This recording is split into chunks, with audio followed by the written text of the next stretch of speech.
Thank you, everybody. Thanks so much for having us here today. It's so fun to see you all again. My name is Carissa Hudson. I am the program coordinator for the Human Resources Summer Internship Program. I've had the honor of supporting this year's cohort, and we're super excited to get to share this time with you. I'm really excited for you all to get to hear from them, so I'm going to try to keep it brief.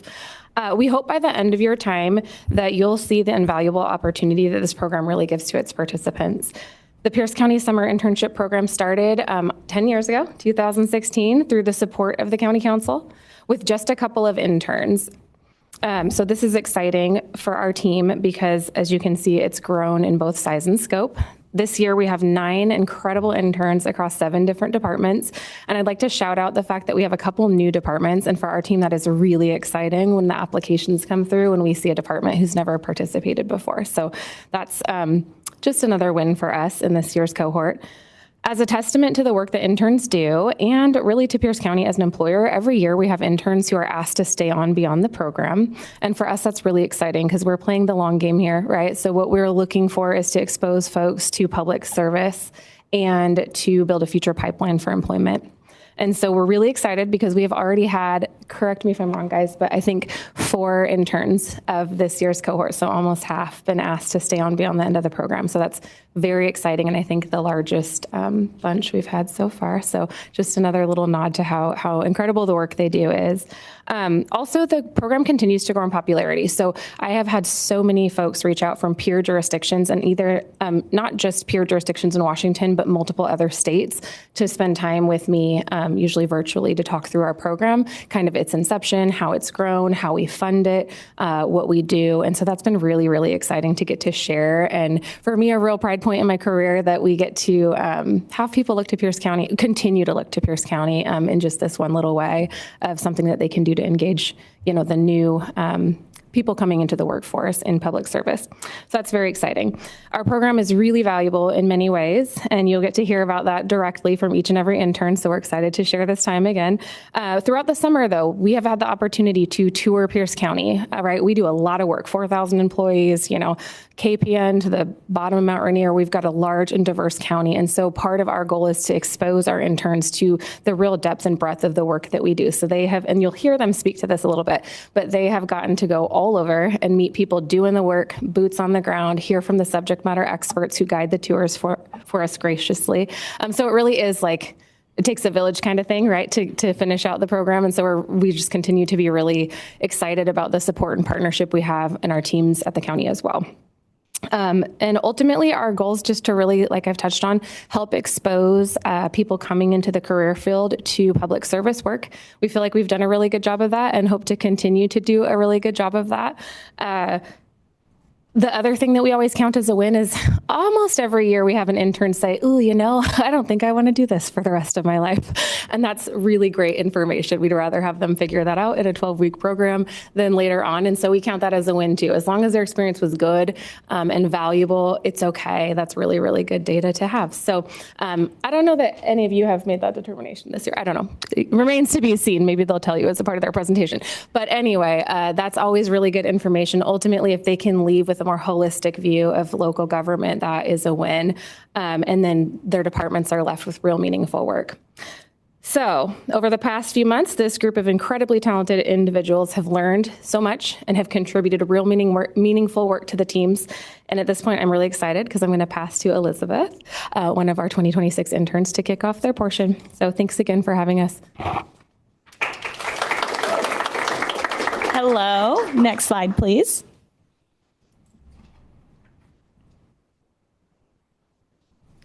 We are focusing our presentation on the theme of living our values and aligning with Pierce County's strategic plan and how our work this summer exemplifies, next slide please, collaboration, transparency, excellence, and integrity.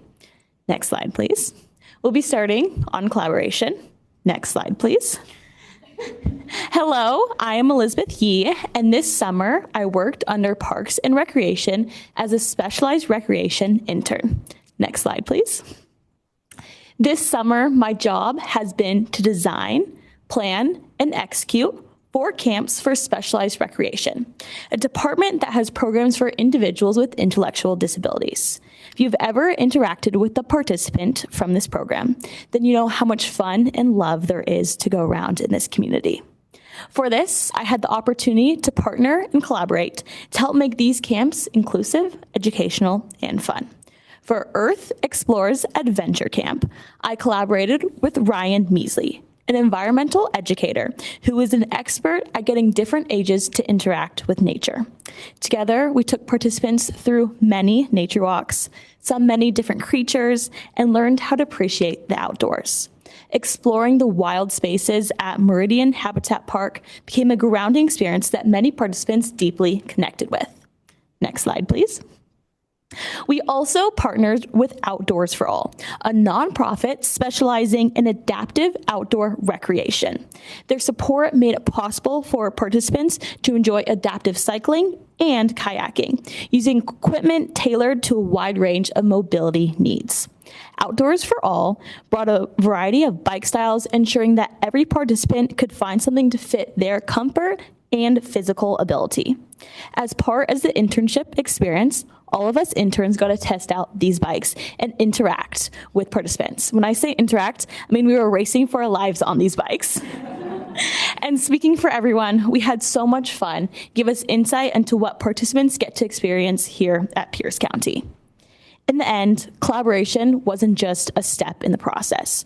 Rather, it was key to creating camps that helped participants learn new skills, build meaningful friendships, and contribute to a growing inclusive community. By partnering with educators and nonprofits, we're able to create programs that supported every participant in feeling welcomed, capable, and celebrated. Next, I'll be passing off to Zoe for collaboration as well.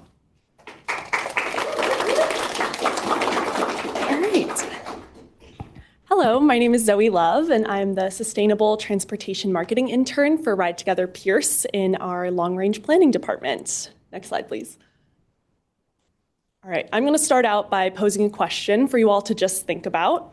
How often do you ride your bike, take a bus, or walk to the places that you go most frequently? This is a question that I got to ask over 400 Pierce County residents this summer, and it helped start the conversation about how they could use sustainable transportation in their lives more frequently.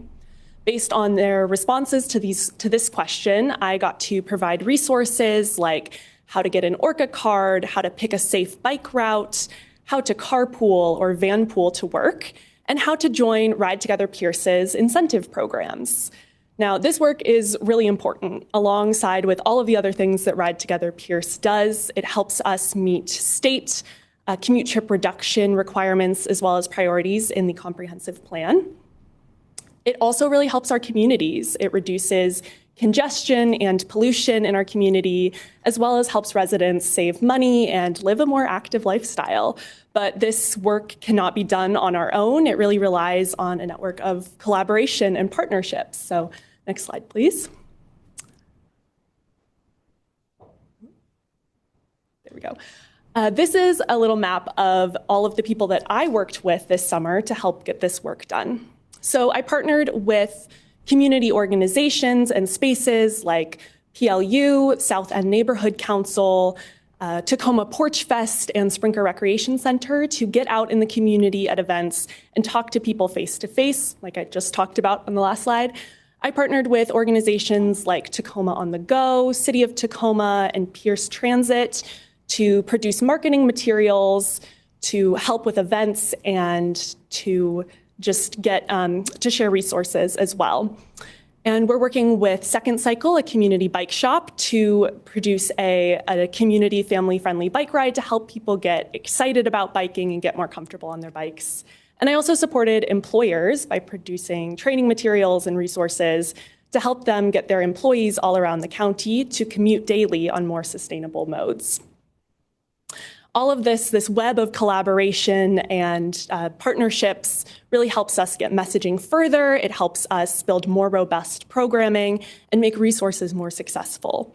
It also helps us just push towards our goals of sustainable transportation in the county. So thank you, and I'm going to pass it on to Eve next to talk about transparency.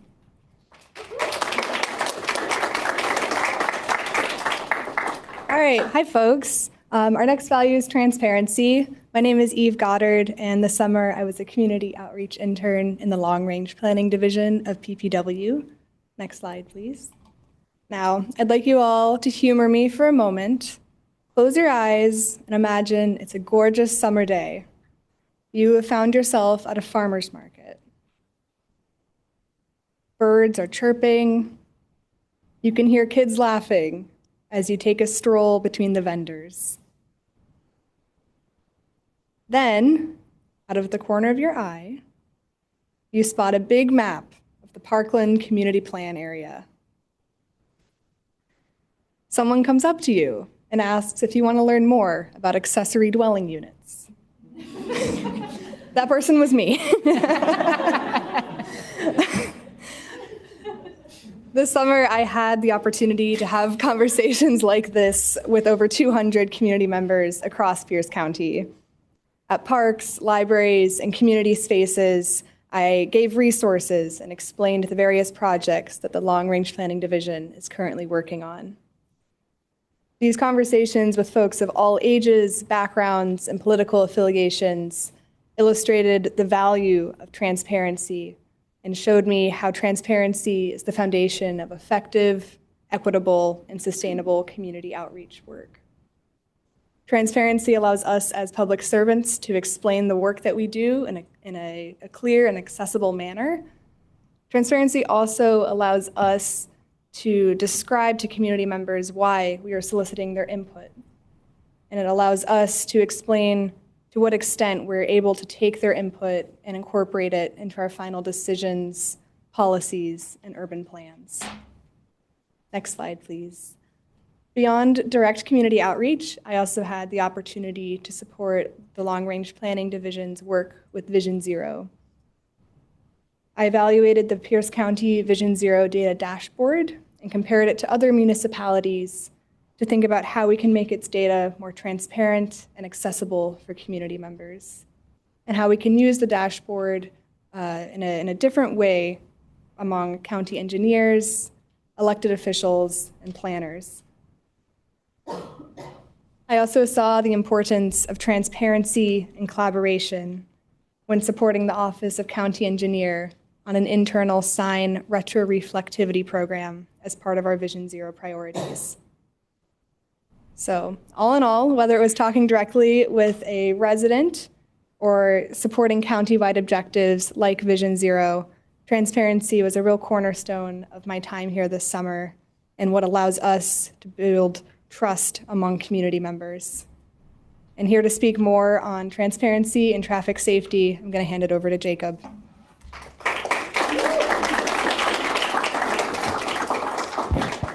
Good afternoon, council members. My name is Jacob Kadali, and I've had the privilege to be your research and policy intern for this summer. And I'm here to talk with you about something that you all have probably never heard of before, the Neighborhood Traffic Safety Program. More specifically, I wanted to talk about my work in analyzing the program and how it helps the county live out its value of transparency. Next slide, please. In my analysis of this program, I went head-on, talking to more than 30 different community partners, traffic and GIS engineers, other experts from different counties, and a lot of different organizations as well. But some of the most impactful conversations I had were with community organizations in communities heavily impacted by traffic safety, from Parkland Spanaway to South Hill to Summit Waller and the Key Peninsula. From them, I heard stories of frustration, of anxiousness, and yes, sometimes of anger. People were mad about the state of traffic safety in their streets because of its impact on their livelihoods. But that also made me understand the importance of the Neighborhood Traffic Safety Program in its work in helping to enhance safety in our neighborhood streets.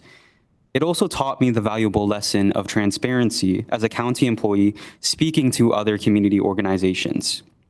Because to be transparent means to represent the work of the county in all of its entirety, even when it seems inconvenient. A government that is transparent, a government that listens to their people and their constituents, even when it is difficult to hear, and a government that is transparent about our limitations and our ability is good government nonetheless. So what came out of these conversations? Next slide, please. Council members, next week I will be speaking at this Tuesday study session, providing 3 different tiers of policy recommendations that has the potential to be phased in and further enhance the transparency of the program. Much of these recommendations revolve around community engagement and education with the county's work on traffic safety. Aside from engaging with partners and community organizations, I also help to create a GIS dashboard tool that can be used internally for your offices, but also has the potential to be retrofitted in the future and public facing so that the community can see the amazing work that's already occurred through the Neighborhood Traffic Safety Program. In addition, I also created a community engagement plan on neighborhood traffic safety. This document was based off of my research of the community engagement activities of other counties and cities and includes a list of activities that the county can take up in order to help educate others on neighborhood traffic safety. An informed public not only helps out with traffic safety concerns, but it also helps to gain trust and understanding in the work that the county conducts when it comes to traffic safety. So, ending off on cars, I'm going to kick it off to Tyler, who will talk about how his work with cars and fleet maintenance help the county live out the value of excellence. Thank you.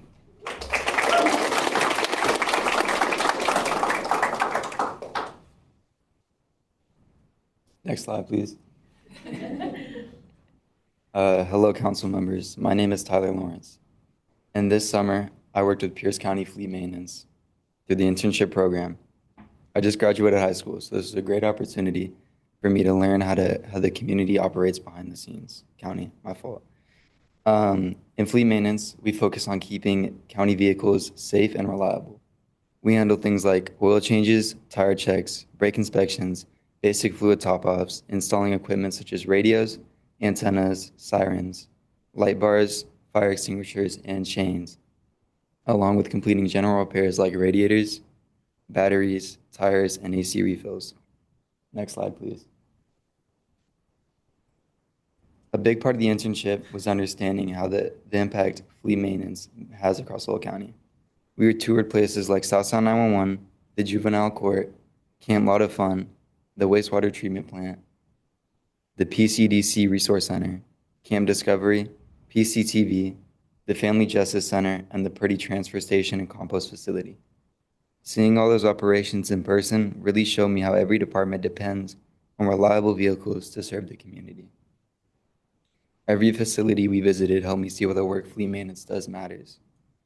Emergency response, public safety, environmental services, community support, or youth programs, none of it works without vehicles that are safe, outfitted, and reliable. This internship has taught me professionalism, responsibility, and how much effort the community puts into maintaining their fleet vehicles and equipment. It was a great experience, and I appreciate the chance to share it with you today. And now I'm passing it off to Tyler Hinton.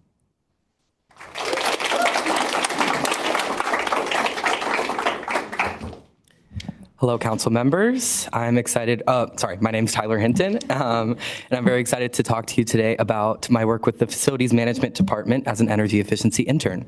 Next slide, please. Excellence for facilities management means taking care of our county through diligent operation and maintenance of many of our county-owned buildings. Part of this work includes the Resource Conservation Program, which is a program that aims to create and implement sustainability initiatives in buildings in order to reduce not just operational costs, but also environmental impacts. I had the opportunity to assist this program in its goal to conduct a series of energy audits, a type of building inspection designed to identify opportunities for improving energy efficiency throughout a building. During these audits, we identified various simple solutions to inefficient energy use in buildings, such as turning the lights off when you leave, or rescheduling HVAC equipment, or even updates to window and door coverings to improve building insulation, just to name a few. These audits help our county identify ways to save on costs and environmental impacts, but they also allow us to comply with state standards set by the Washington Department of Commerce. These standards, known as Clean Building Performance Standards, outline specific guidelines for achieving energy efficiency in existing buildings through maintenance and operations programs, management plans, and monitoring tools. My work here consisted of coordinating and executing these energy audits for 4 different department-managed buildings. And after these audits were done, I compiled information into a register of energy-saving opportunities. I created reports and energy-saving recommendations for building tenants, And I also assisted in the writing of energy management plans, which will later be sent as documents to the Department of Commerce for compliance. Next slide, please. In addition to my work with the Resource Conservation Program, I also worked alongside the maintenance and operations team on an equipment tagging project in one of our county buildings. This project was aimed to improve the efficiency of maintenance work in our buildings by streamlining the process for finding and identifying equipment using a QR code labeling system. My work included entering existing equipment into our Equipment Asset Management Database, otherwise known as EAM, printing and installing QR code sticker labels throughout the building and on all pieces of equipment, and developing a procedure for implementing this tagging system in other buildings across the county. So, why does excellence matter for us? It's simple.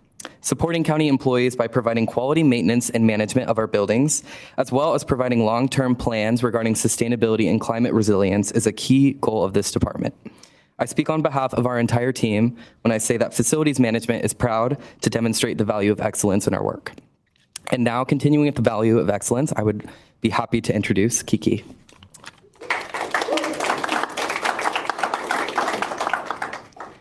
Hi there. My name is Kiki, and I was the water quality monitoring intern over this summer. Next slide, please. Throughout this summer, I have helped to collect data from over 50 streams across 4 watersheds, sample lakes, collect stream bugs, measure stream flow, and more. But what does this data tell us, and why does it matter? Well, this data tells us how healthy our streams are, how much water is flowing through our watersheds, whether the treatments that we are applying are working or not, and where our water is moving underground. People, plants, wildlife, we all need clean, safe water to survive and thrive. The monitoring unit's work looks at the long-term health of streams to figure out emerging, current, and ongoing issues in our streams and rivers. Identifying which streams need improvement and which streams have good water quality and should be maintained is important for helping the county understand how to best manage our watersheds moving forward. In this way, the monitoring unit exemplifies excellence by helping to create healthy watersheds for thriving communities. Next slide, please. In addition to the day-to-day work of a water quality specialist, I also had the unique opportunity to help kickstart an environmental DNA program at Pierce County for stream bugs. Environmental DNA, or eDNA for short, is genetic material that all organisms shed into their surrounding environment. This genetic material can be collected and analyzed for traceable markers that will tell us what bugs are in our streams without us needing to see them. And at this point, you might be wondering, why are we collecting bug DNA? Well, stream bugs are a great indicator of stream health, and environmental DNA has the potential to improve our data quality. It does this by helping us to see or have a better picture of what's actually in our streams, which will then help us have a better understanding of how stormwater is impacting our streams. Additionally, it can improve our sampling efficiency. It can help us reduce the amount of time and money that we spend in each of our streams, which would then free up resources that would allow us to be more responsive to emerging concerns in a changing environment. And lastly, this program adapts cutting-edge tech to meet county needs. Environmental DNA is a low-impact and innovative way to collect information about stream bugs. It can allow us to sample throughout the year rather than just during specific months. It can allow us to gain information about portions of the stream that we can't reach simply by sampling in our right-of-way, and ultimately it advances our scientific methodology forward. In this way, the monitoring unit embodies excellence by embracing innovative technology to keep the county moving forward. Thank you, and I'm going to be introducing Jamie next.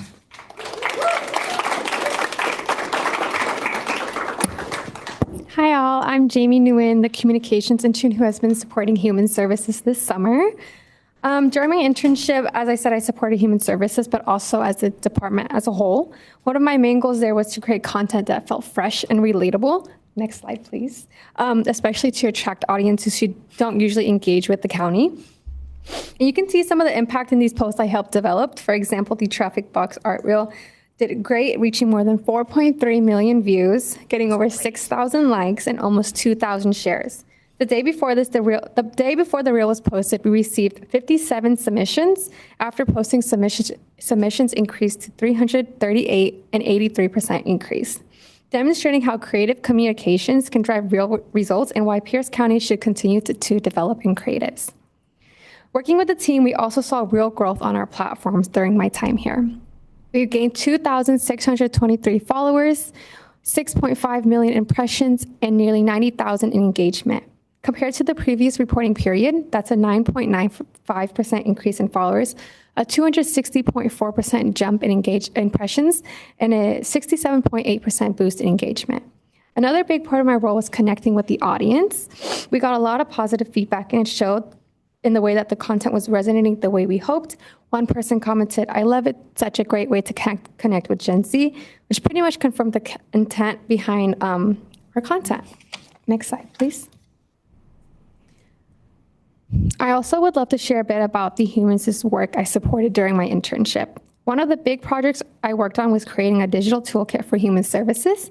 I built out a library of ready-to-use graphics that 7 different departments and you guys, council members, can use to promote their programs and services. This makes things a lot more sustainable because teams can grab what they need without having to request new designs every time, which then frees up space for communications to focus on bigger and strategic projects.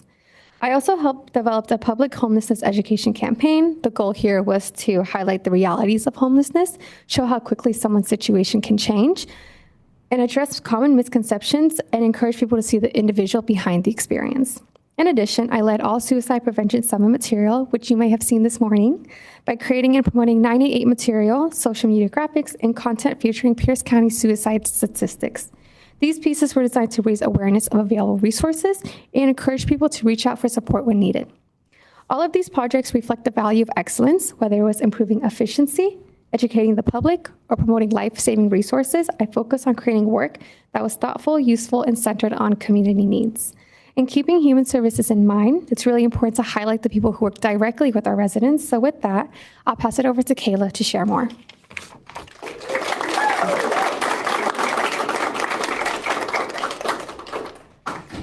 All right. Hi, everyone. Good afternoon. My name is Shakayla Riggins, and I am the Victim Service Intern at the Family Justice Center.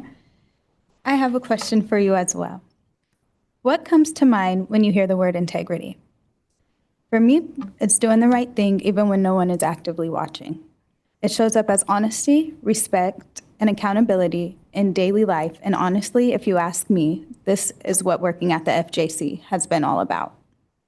Within my time at the Family Justice Center this summer, the true meaning of not only working with, but living with integrity has become clear, and here are just a few examples of that.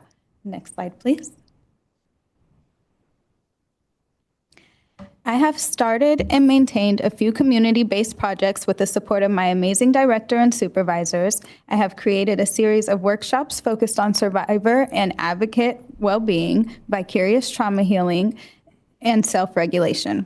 These workshops alone include themes such as From Pain to Purpose, which will not only be open to survivors or victims of domestic violence, but also those within the community navigating the emotional barriers of trauma and systemic burnout. Mindfulness in the workplace is another workshop that I have created, which is focused solely on integrating trauma-informed care and increasing emotional balance within crisis support work. Mindful movement and tension release is another one, which will be open to both clients, team members, and partners throughout the county. This specific workshop focuses on somatic healing practices like yoga, meditation, breath work, as well as release, which we all know is vital to healing trauma stored within the subconscious body and creating a safe environment to connect back with thyself. On top of that, I have also been diving headfirst into community outreach and advocacy by attending events around the county, such as Tacoma Pride at Wrights Park, the Community Resource Fair at SLCC, the FJC's annual barbecue and fundraiser, as well as a comedy benefit show hosted by MDC. On top of this, I have had the pleasure of attending the In Their Shoes presentation at UW Tacoma, which is an educational simulation provided by the community to reflect a moment in a survivor or victim's shoes, showcasing the hardships, struggles, and barriers to receiving the resources needed in order to leave and maintain safety. Attending these events allowed me to actively participate in outreach by not only spreading education and awareness, but by engaging with those in the community who may not be ready to enter the doors of the Family Justice Center. Furthermore, I have had the experience of learning truly what it means to be a part of this organization and integrate these values. This is one thing that will stick with me quite literally forever. The safety and the love felt behind the four walls, client confidentiality, and dedicated case management is truly the rock behind the Family Justice Center. Regardless of where you are within the community, these are values that each and every team member holds closely and dearly. I have also had the pleasure of networking and creating similar mission partnerships within organizations and schools such as Bates, UW-T, and other county organizations to not only enhance our mission, but those reached by creating lasting and meaningful connections. This had gave me the chance to not only showcase the integrity of myself and the work that I do here within Pierce County, but the integrity of the Family Justice Center all in itself. One tangible project that I have worked on and finalized this summer is the 2026 Community Resource Binder, which is exactly what it sounds like. A thoroughly extensive and all-inclusive packet of resources offered throughout Pierce County for the support of the community and everyone in it. Next slide, please. Using these values and moving forward together looks like working together to create and maintain a safe and sustainable community. Intergenerational trauma is real. And working together, we can end the cycle, create a new cycle of safety, support, and community. Thank you. And now I open the floor to any questions for the 2026 intern cohort. Thank you.